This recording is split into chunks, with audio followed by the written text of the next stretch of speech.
Село Сулимівка, що за 30 кілометрів на схід від Києва, до початку 17 століття було невеличким хутірцем.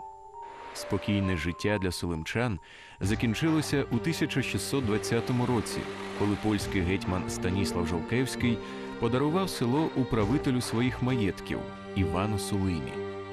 Сам Сулима походив з Чернігівщини, з роду дрібного українського шляхтича.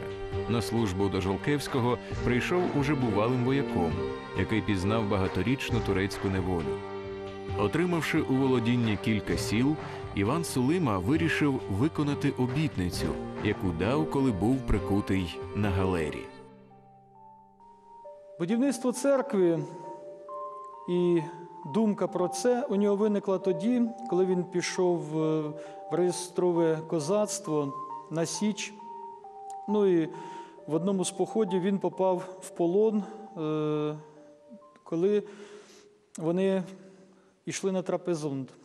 Під час цього їх прикували на галери, і років, мабуть, 4 чи 5 вони були на галерах. Ну і Сулима дав обіцянку, бувши на галерах, що він побудує храм на своїх землях в честь Покрови Божої Матері, яка є покровительницею козацького війська. І коли він уже прибув на Україну, то в 1622 році почалося будівництво. Місцем для храму обрали центральний пагорб, де стояла стара сільська церква. У той час на центральному Подніпров'ї мурованих споруд майже не будували. Відсутність кам'яних покладів та цегляного виробництва робили цю справу занадто дорогою.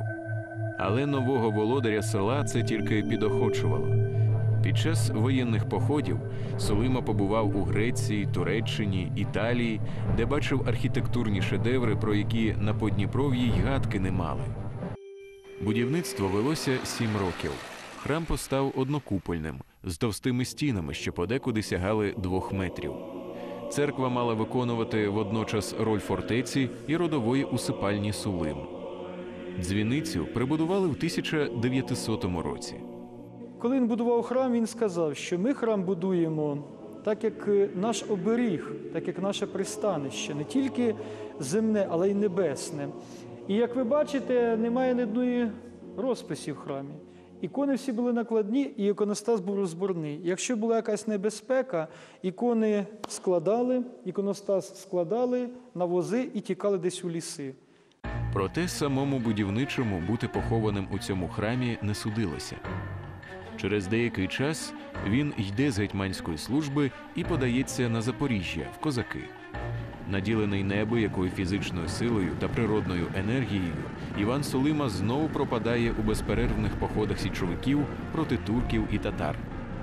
1635 року Польща, на вимогу турецького султана, що потерпав від постійних козацьких нападів, побудувала на Дніпрі трохи вище порогів фортецю Кодак. Її зводили із застосуванням найсучасніших технічних досягнень. Керував усіма роботами французький інженер Гійом Левасер де Боплан. Нове укріплення мало відрізати Запорозьку Січ від решти України. 200 польських жовнірів стежили, аби із центральної України ніхто не міг потрапити на Запоріжжя для поповнення січового війська, а також за тим, аби по Дніпру не переправляли дерево для будівництва козацьких чайок та зброю. Для Січі це означало загибель. Однак грізній фортеці судилося простояти менше місяця. Зібравши добровольців, Іван Сулима захопив уночі Кодак, повністю знищив її гарнізон, а саму фортецю наказав розібрати. Цього польський сейм подарувати йому не міг. Козацького отамана було позрадницьки схоплено і відправлено до Варшави. Тут йому відрубали голову, а тіло четвертували.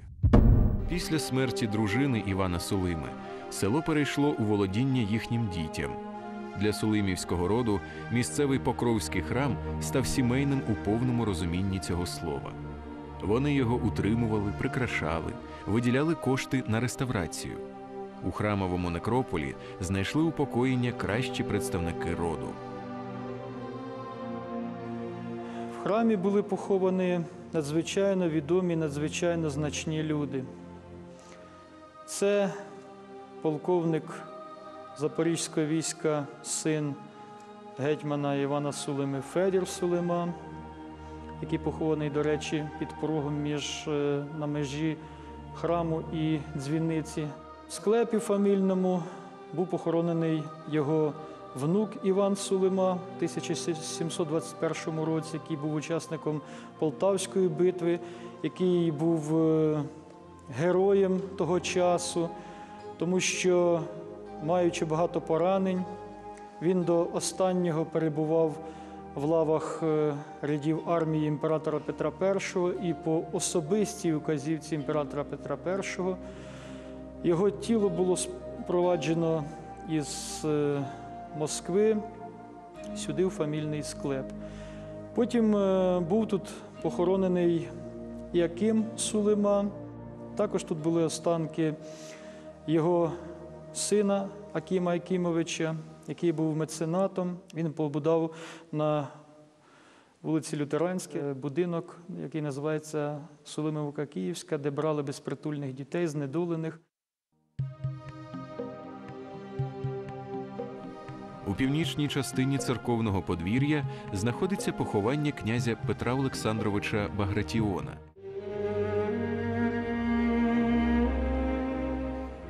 У господарів Сулимівки був звичай кожну значущу подію увічнювати посадкою дерева. На початок 19 століття навколо маєтку сформувався великий парк загальною площею 17 гектарів. Липова, осокорова, каштанова алеї, дубовий, березовий, сосновий гаї. Таким він був тоді. Понад 30 видів дерев, місцевих та екзотичних, висаджено тут. У гущі вікових дерев ще до недавнього часу ховався панський маєток. Сьогодні від нього залишився лише фундамент.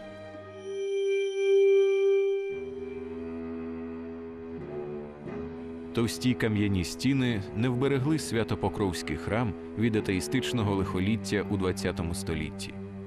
Усе внутрішнє убранство, надбане династією Сулим, було розграбовано після революції 17-го року. Під час Великої Вітчизняної в церкві влаштували табір для військовополонених. Пізніше тут була стайня для коней та зерносховище. Відновилася служба Божа в Сулимівській святині лише у 90-х роках. Деякі з ікон, що колись прикрашали храм, нині знаходяться у музейних колекціях. Копію однієї з них, Сулимівської покрови, нещодавно передали церкві у подарунок. За давньою українською традицією, іконописець зобразив на іконі поруч з Пресвятою Богородицею, Романом Солодкоспівцем та Андрієм Христорадою Родивим представників сулимівського роду на чолі з легендарним Іваном Сулимою. Оригінал ікони зберігається в Національному художньому музеї України. Муровані храми масово почали зводити в українських містах наприкінці 17 століття. А родоначальником цього стилю, названого пізніше козацьким або українським храмовим барокко, став Свято-Покровський храм Сулимівки. Так сміливий початок Івана Сулими дав імпульс до появи самобутнього напряму у вітчизняній церковній архітектурі.